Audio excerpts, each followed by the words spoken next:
Can a match box? Oh. Oh. I don't know. Can it? No, but a tin can. Oh, come on. Wow. Okay. That was a good dad joke. That was a good dad joke. Hey, how many A's are in Canada? 3. Oh, no. Canada. A. 4. It's 4. All right, let's get this show on the road. Nice. It's What You Watching. Welcome to What You Watching, presented by Geeky A Go-Go, a show where we dive into what's currently on our screens. Big screens or little screens, size matter not here. Just the quality or lack of our cues. I'm Chris Nitro. Joining me today in the On Location Go-Go in Scotchwood Diner in beautiful Scotch Plains, New Jersey, is Anthony Pizzuto. Hello, you beautiful people out there. I mean, it's just the two of us today. It is. Eric was a little under the weather. That's totally fine. Get it. Life happens. You think he had to make? What is that? What are you doing? It's a signal for poo-poos. You gotta learn the signal. Is Goldberg still on? Beverly Goldberg was just amazing. Yes, Eric has a tummy ache. Sorry, Eric, for revealing that on. That's what you get for not showing up. Oh my God. How was your week? What you been doing? Good. I mean, busy, just work this past week. We did partake in the annual Ghostbusters Days festivities, which will be in a future episode, folks. We'll talk about that more in depth there. But other than that, just uneventful, busy week, enjoying the weather. Nice. It's starting to get really warm here in New Jersey, but tonight's going to be thunderstorms, so we'll see. Nice. What about you? I was in Canada this week. Nice. Yeah, beautiful Canada. St. John, New Brunswick. Beautiful, beautiful city. I was there on a work trip, but it was just like a quick overnight trip. It's a busy day today. I'm looking forward to the weekend. It's supposed to be nice out. I'm going to spend a lot of time on my back patio, splashing around in my big old kiddie pool. But yeah, it's been very quiet. I got to tell you, Chris, I'm feeling a little, I don't know, creatively constipated these days. I'm losing my mojo. My YouTube channel, I mean, I haven't done anything in that for like a couple months now. I need some inspiration. Inspire me. Dance for me, Chris. Dance for me. I don't know if I can inspire you. However, this is the time of year where we kind of like all go into spruce up the house outside mode, right? People are mulching, people are taking care of their gardens, people are fixing their fences, making them more decorative with your finial project. Like, I totally get that. So it's one of those things where like everyone's attention is focused on the outside of the house, making sure it's in working order, it looks nice, fix the things that are broken over the winter. I mean, you could showcase some of that stuff. Some people, that's fair, new homeowners, they may not know how to take care of things and stuff like that. But like, hey, maybe this is how you can calculate how much mulch you need. That's a good idea. I like that. How to install it properly. Should you put fabric down? Where should you put fabric down? Things like that. So like, maybe not made by AP stuff, but fixed by AP things. Yeah, definitely. Okay. So, look at that. I asked for inspiration and I received it. Thank you. And it's actually funny. So I was so close to finishing my fence project. So for those of you who don't know, I'm putting decorative finials on my picket fence. I'll post a picture. And it looks pretty darn nice. But it's been a very long process. So you have to cut off all the current pressed pickets and then pound on metal finials. I'm doing the metal on the front and I did 3D printed on the side. Okay. I get down to like the last 3. I have 60 plus panels. I get down to like the last 3. A giant branch falls and hits one of the panels and bends it right out of shape. Oh, wow. Now, you would think that it's aluminum. You could be able to, this is like, aluminum's hard to bend. Like, this type of aluminum's hard to bend. So now I'm like trying to go find a DIY solution on like just buying the panel and stuff like that. And I didn't realize this, but like fence panels, they're different. Like based on the manufacturer and stuff, like the spacing is different. So now I'm like working with this one fence company to see if I can, get as close to a match as possible, but it's been quite the headache. But there's nothing more defeating when you're this close to the end of a project and then something just craps all over it, like a branch breaking the fence. It didn't happen when you were out there, right? It didn't, thank Okay. God. No, Yeah. it didn't happen when I was out there because it was a big, it must have been a 16-foot long branch because I have these big sycamores that kind of line the front of my house. And it was a branch from one of those. So, How are you doing? Very, very good. Excellent. Thank you so Thank much. you. Good. so that kind of put a damper on my my excitement on this project. But yes, you're right. There are plenty of things I can be doing outside that can fuel the YouTube algorithm. Yep. Thank you, Chris. Cool. I'm not prepared right now. I literally just want to take a chop of food. But let's just dive right into what you're watching. Mm-hmm. Anthony, what you watching? So, Chris, because The Acolyte is out, and it's going to be out for the next couple of weeks, I feel like we need to do like a weekly episode recap. Sure. So maybe we make that like a part of our Yeah, I think next that's few I episodes. think that's a great idea. Okay, yeah. So, well, Eric, if you're listening to this, do your homework. So, episode 3 of The Acolyte came out this past week, this last Tuesday. That was the 11th, I believe. And if you listened to last week's episode, I bet Eric Ho $5 that we were done seeing Carrie-Anne Moss. Shame on me. Should have known. Don't trust IMDb when Disney is involved. So I gladly gave Eric my 5 hard-earned dollars because episode 3 of The Acolyte is all a flashback. So it takes place 16 years prior to the events of episodes 1 and 2. And we get to see May and Osha and how they ended up in the care of the Jedis that we get to meet in episodes 1 and 2. And it was really interesting. So it takes place on the planet, starts with a B, Brendok. And they are young members. They must be, what, 10-ish, 11? I mean, they can't be older than Yeah, that. They were yeah. pretty young. Preteen, yeah, definitely around that age. So May and Osha are like preteen, and they are members of this coven of witches that really kind of made me think of the like the witches of Dothamir. The Night Sisters. Yeah, the Night Sisters, exactly. Which I'm curious if they're going to either be a sect of the Night Sisters or evolve into the Night Sisters. But so we see May and Osha being raised by this coven of witches on the planet of Brendok and trained and being prepared for something that we don't fully know what it is, but there's going to be a ceremony involved called the Ascension. And what's interesting, and this is not the spoiler-free episode because we have our week. You have a week to watch it, and then we all bets are off. So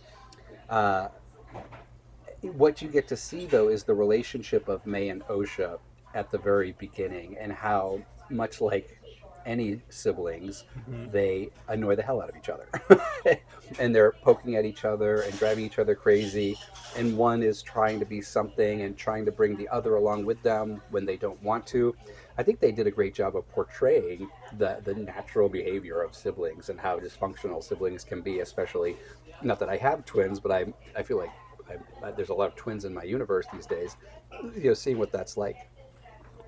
And so they're the leader of the coven, who is played by, is that Jodie Turner-Smith, I believe, who plays Mother Anastasia?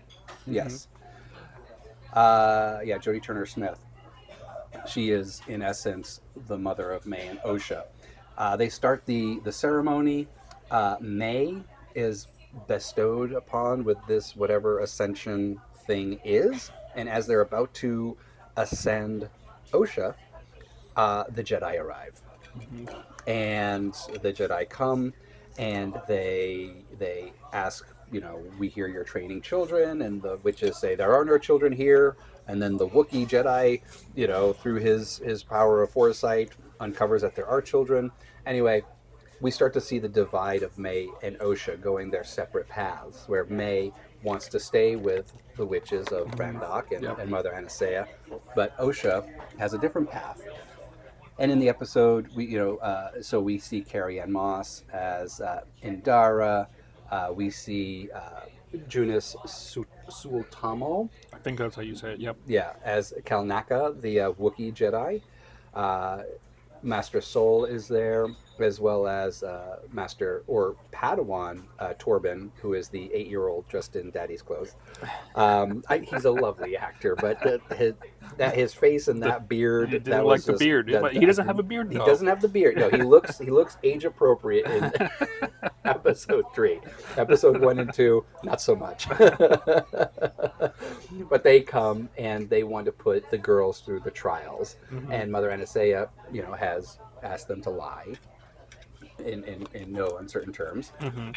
May does so. Osha doesn't. She follows her path of light.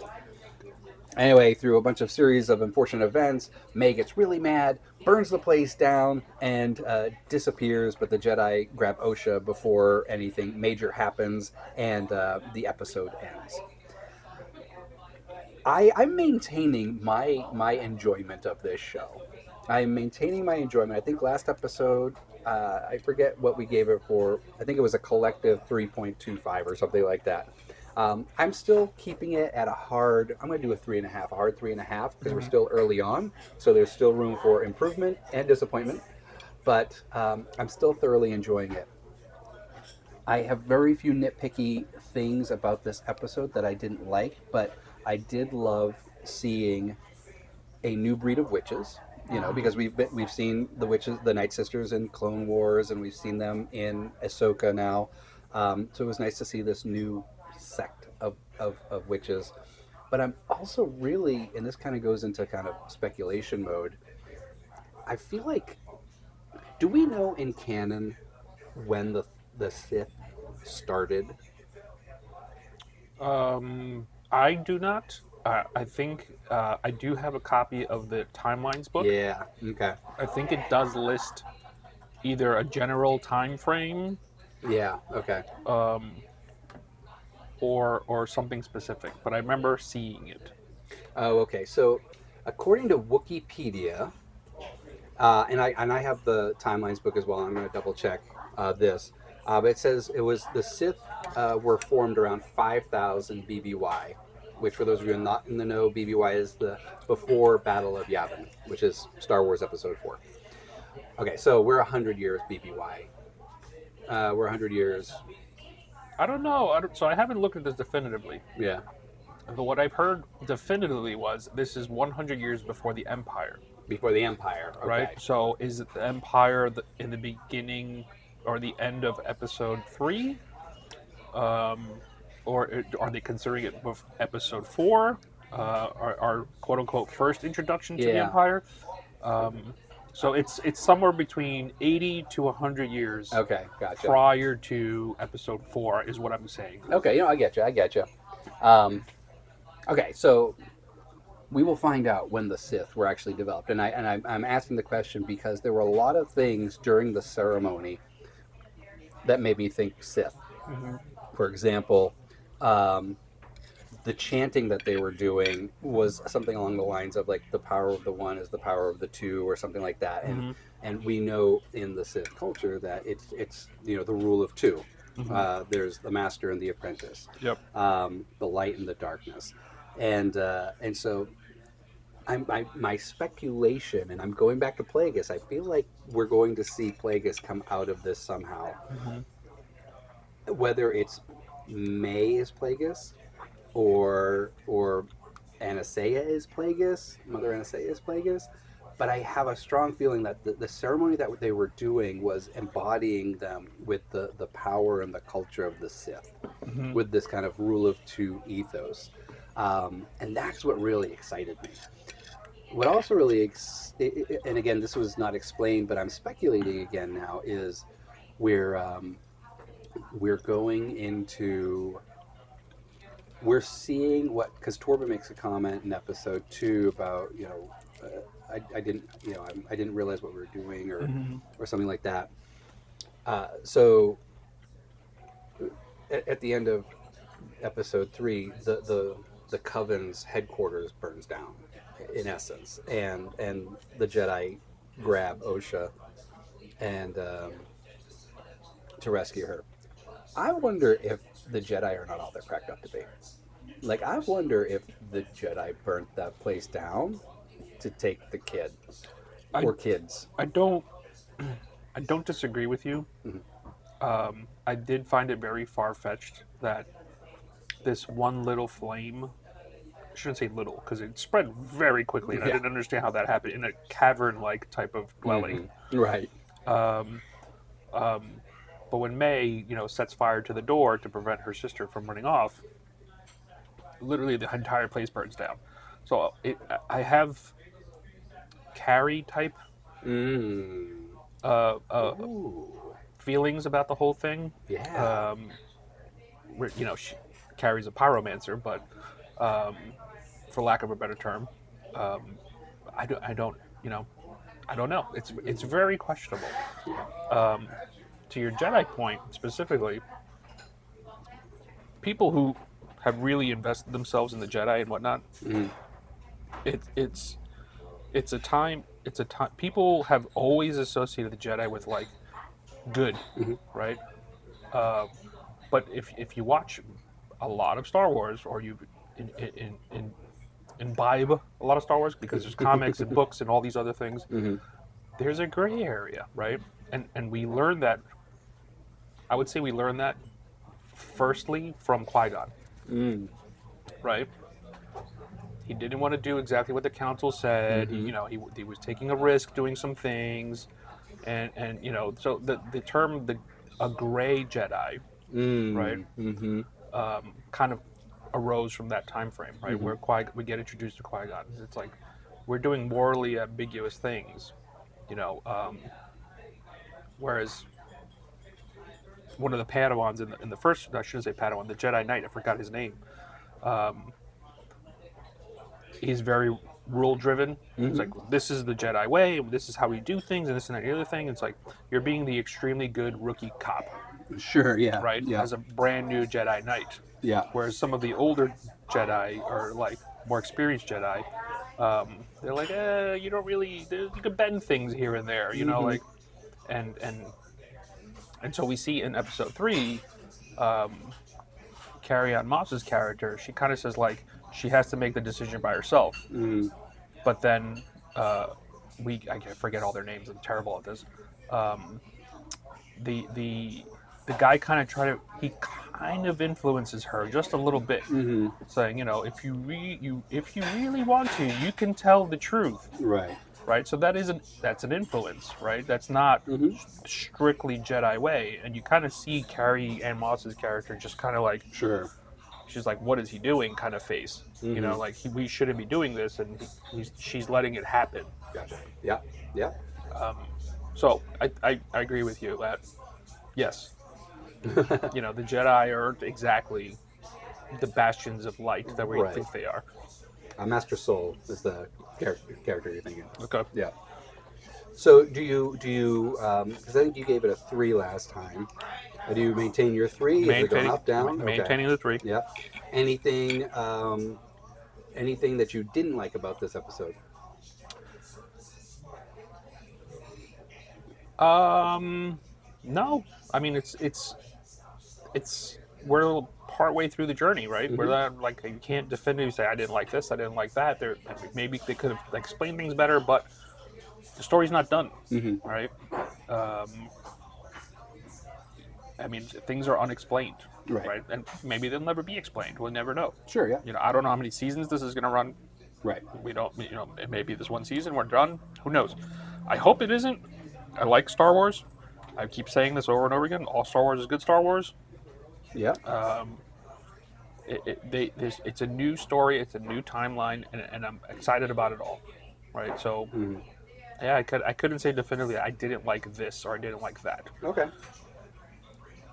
Yeah, mine are very nitpicky. Still, like last time, they were technical things. Nothing from a story perspective bothered me. I am actually thoroughly enjoying this story, and for the first time in a long time, I'm enjoying the self-speculation of what might come.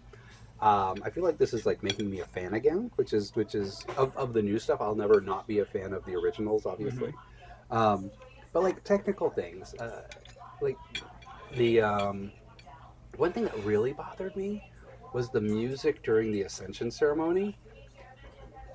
Like, typically in the Star Wars music universe, there's no vocals. I mean, there's maybe out of the hundreds of instrumentation that we have, there's like maybe 4 that have vocals attached to them, and I'm including the Ewoks, Yub Nubs in that. Like the what is it, the Fates, Duel of the Fates. Duel of the Fates. But the vocals during the Ascension, and I don't know if they were just trying to like make the voices of the witches seem more Ominous and enhanced, but it Yeah. came across as like goofy, cheesy, unnecessary lyrics. And so I wasn't a fan of that. I find it mildly distracting, but that's it. Again, like all this stuff so far, these 3 episodes have been technical things, and I can still live with it. Obi-Wan, Ahsoka, definitely Book of Boba Fett. Like I could like nitpick the entire thing apart because most of those annoyed me. But this I'm still very happy with, proud of. And unfortunately, our Star Wars brother-in and sister-in, it's still at a 17% average audience score Yeah. on Rotten Tomatoes. I think it was review bombed, and Yeah. no, like the people that care, I think, aren't bothering to feed into it, Yeah. because for every positive review, someone's gonna bother to type up. Yeah. Probably 3 or 4 more people will go and write another negative review. Oh, sure. Um, Well, like how many knuckleheads out there are just going to ChatGPT saying, write me a Right. bad review of this, and then Yeah. copy and paste Right. it on there. So yeah, it's pathetic. it is what it is. I've to your point about the other series, like I've come to lower my standards on the technical aspect of it, with meaning like editing and actual filming and whatnot. I'm not a huge music person, so like that stuff falls away unless like I'm actually rewatching the episode and actually paying attention to the music. I only watched it the one time. It very rarely does music impact my thought on a show or Sure. a movie or whatever. When we have in the Mandalorian, gray shirt, jeans, watch guy in the background. Yeah, right. I think it was Book of Boba Fett where they're doing like a race scene, and you see the overhead shot, and you see the backside of the set, like the plain wood paneling. Like I don't care. Like it's just they messed up the editing process slightly. I don't, whatever. Does that completely destroy my opinion of the show? No, absolutely not. Like that's not. They didn't intend for me to see that. Like, if there a Starbucks cup in the episode, like in Game of Thrones, whatever. Who cares? Someone goofed and didn't, the editors didn't catch it. They have hard jobs, right? They're literally reviewing hundreds, if not thousands, of hours of footage, Oh, sure, yeah. trying to get their story across, right? In Yeah. the way that the director wants it. So I don't blame them for any of that stuff, the Yeah. technical things. And as the great creator has taught us, you can go back and fix it. That is true. That is Right? very true. I'm curious. I doubt they'll ever do that. And those things, those were accidental Right. oopsies. Right. I don't hold grudges against those. It's the purposeful decisions, like the uber clear. It's almost like when they show a picture of someone in a movie or TV show, and it's clearly their headshot, their acting headshot, Yep. and it's not something that was taken in a candid perspective. It's like, are you that lazy?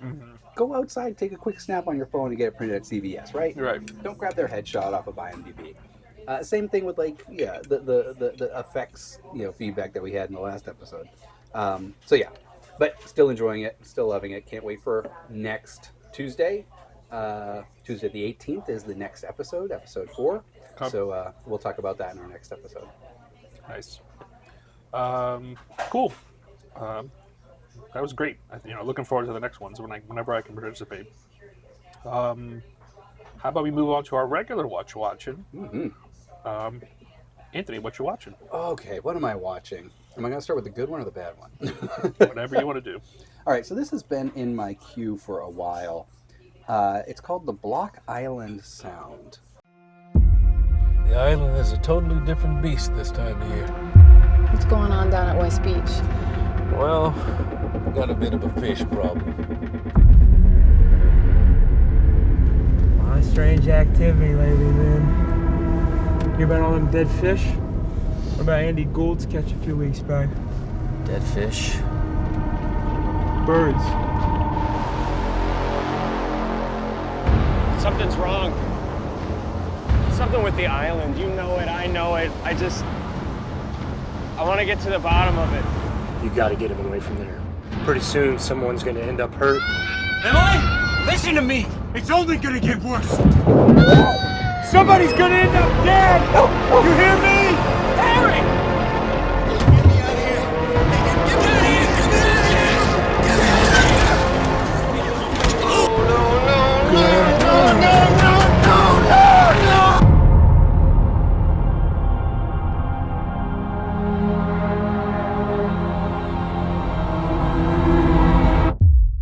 And the log line is something lurks. It's not the log line, it's the synopsis on IMDb. Something lurks off the coast of Block Island, silently influencing the behavior of fisherman Tom Lynch. After suffering a series of violent outbursts, he unknowingly puts his family in grave danger. I think the Netflix description was a little bit different, which is why I ended up watching it. And I also watched it because Neville Archambault is in it, and Neville Archambault is the main antagonist in the 13 Cameras series, 12 Cameras series, which is a wonderful horror thriller series. Maybe I'll talk about that in a future episode. He actually had passed away a couple of years ago, which is unfortunate. Anyway,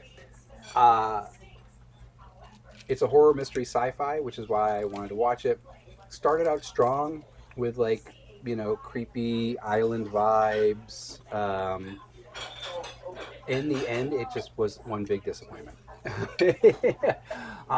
So I think in the Netflix description, it mentions something about a mysterious presence or beast killing off the animals in the on the island, and that's what attracted me to it, because I was expecting like a monster flick.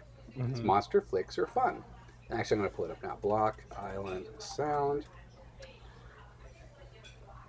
On an island, This is what sold me on it. And on an island, a fisherman's family faces horrors and dark truths when an ominous force begins killing the wildlife and puts their own lives in danger. That sounds interesting. And there is some of that in the movie, but it ends up being a lame sci-fi contact alien type of film. Okay. Which I was more expecting, and I guess, I don't know, maybe the ominous force led me down the path of thinking it was going to be like a paranormal or a monster type of thing. And it ended up being just aliens pulling up people and experimenting on them and then sending them back. And the analogy that they kind of illustrate in the film, because they're on an island and it's a fishing community, is sometimes you do a catch and release. And one of the protagonists, I think it's the sister of the main character, she is like fish and wildlife or some sort of researcher of fish, and she's explaining to the daughter, her daughter, that sometimes you get a fish out of the water, you do tests on them and learn more about them, and then you send them back into the water. And throughout the film, there are these images of the father character who dies early on, just saying the word girl, was very creepy in the background. Okay. Girl. And come to find out, the aliens wanted a female to experiment on and then send her back. And that was the end of the movie. I don't know. I thought it was boring. I wanted a monster because the description made it sound like there was going to be a monster. And but I will say it has a 90% on the tomato meter, 47% audience score. Audience reviews, absolutely terrible. Do not waste your time. Critics reviews, the McManus brothers craft a tale that is equally unusual and cryptic. I mean, and you know, you could take that in a good way or a bad way, but yeah, don't watch it. Two disco balls. It was good background noise, but I don't recommend it. Yeah. What about you? What was on your list this week? Unfortunately, we're gonna have just bad all around this episode. So I watched Damsel on Netflix. Run from me, darling. You better run for your life. And each time I see you, I contemplate.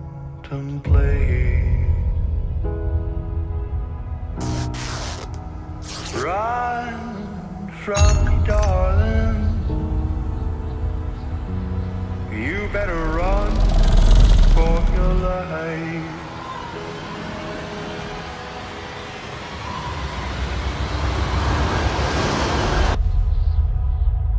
Welcome, princess.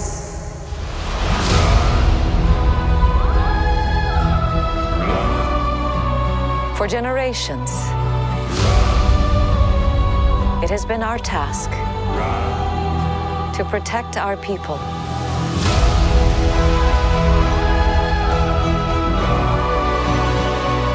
So tonight, you join a long line of women who have helped to build this kingdom.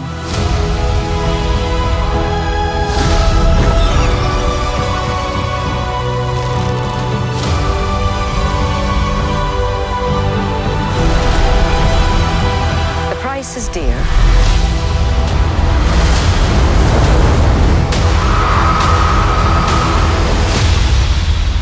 But so too the reward. You better run for your life.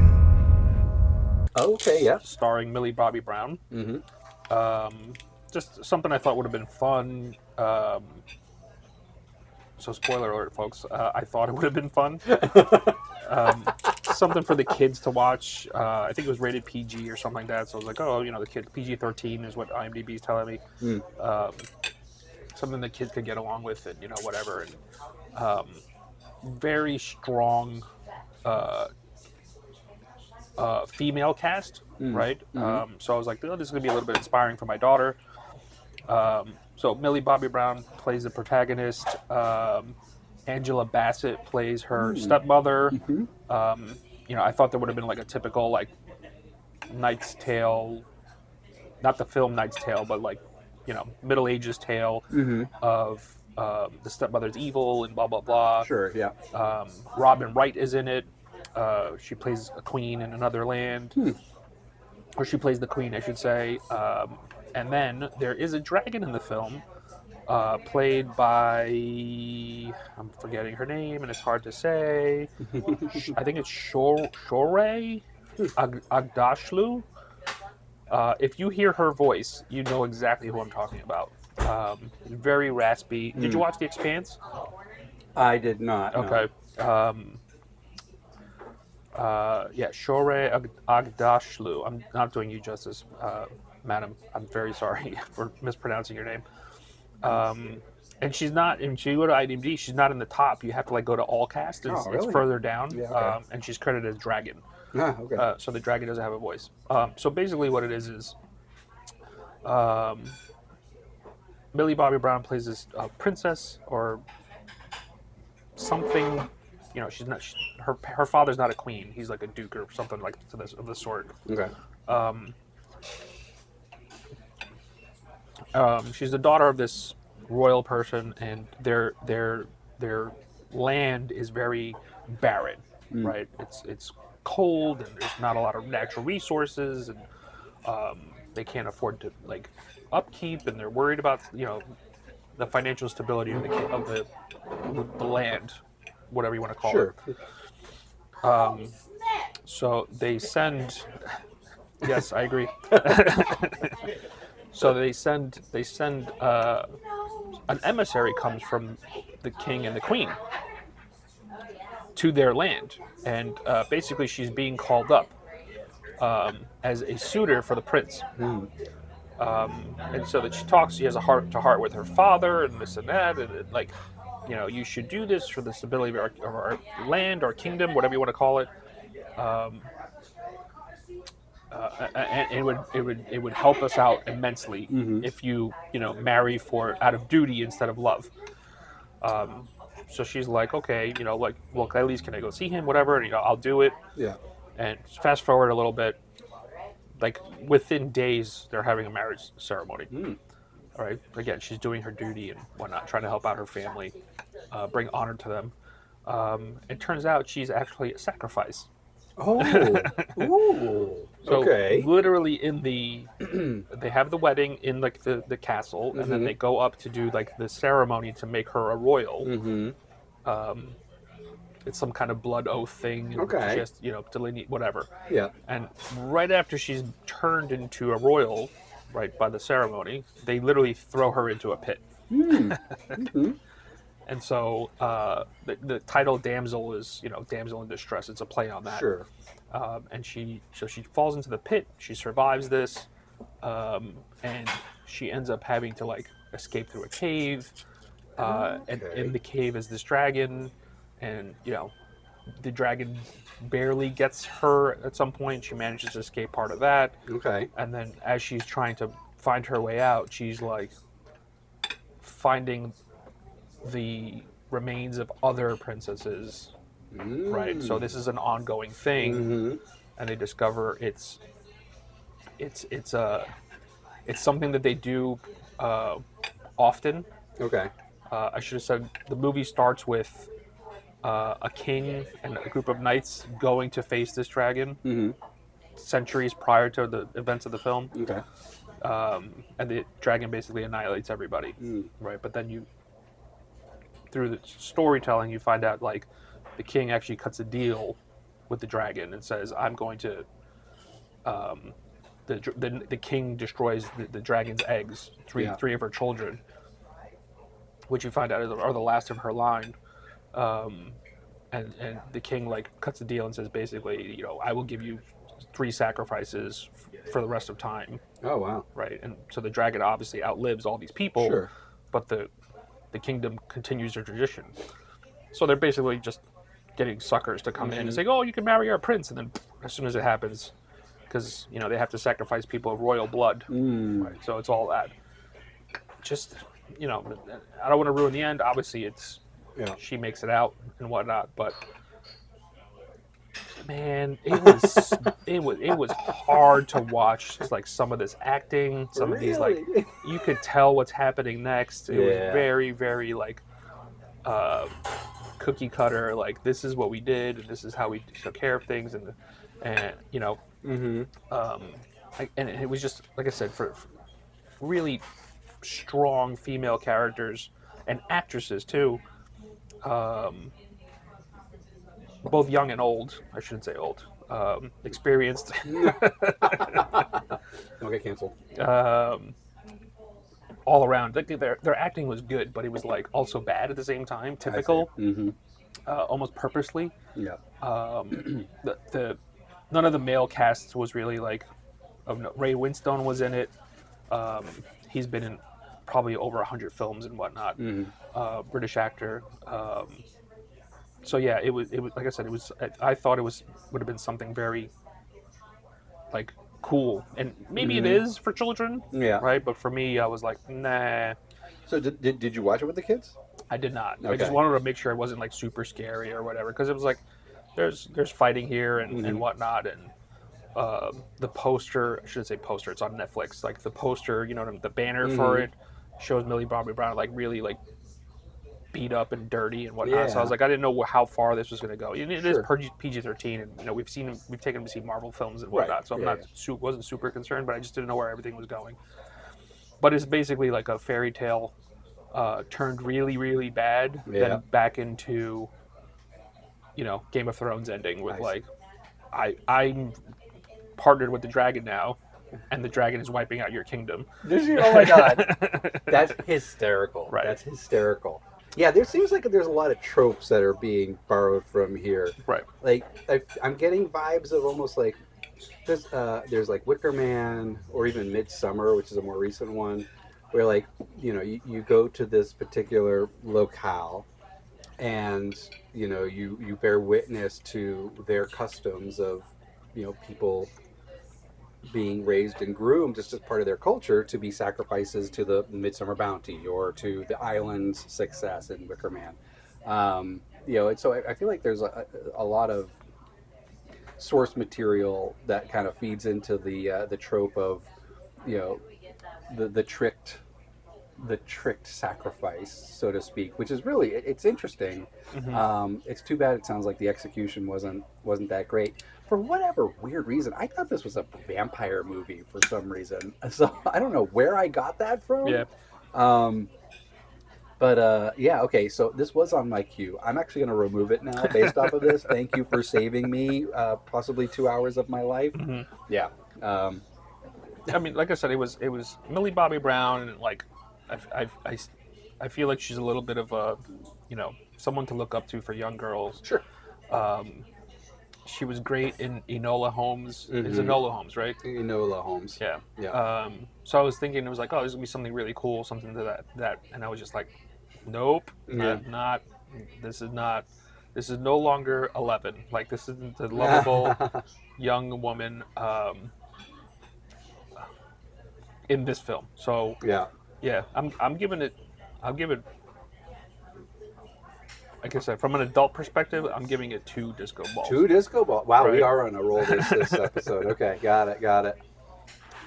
She looks like Elena in this, with her hair like that. Yeah, kind of. Depending on where she were. Yep. Elena, you can cosplay as Millie Bobby Brown. Got it. I think because we talked so much about Acolyte, maybe we just call it good on this episode. Sure. But yeah, so thank you for saving me some time in my life on Damsel. Cool. All right.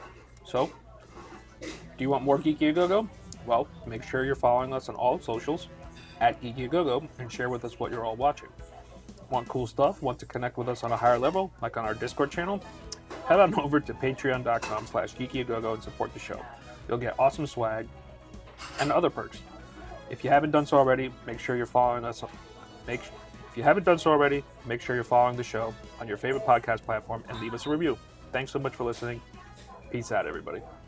Bye. I'm like a 16-year-old girl in New York City for the first time. What's up?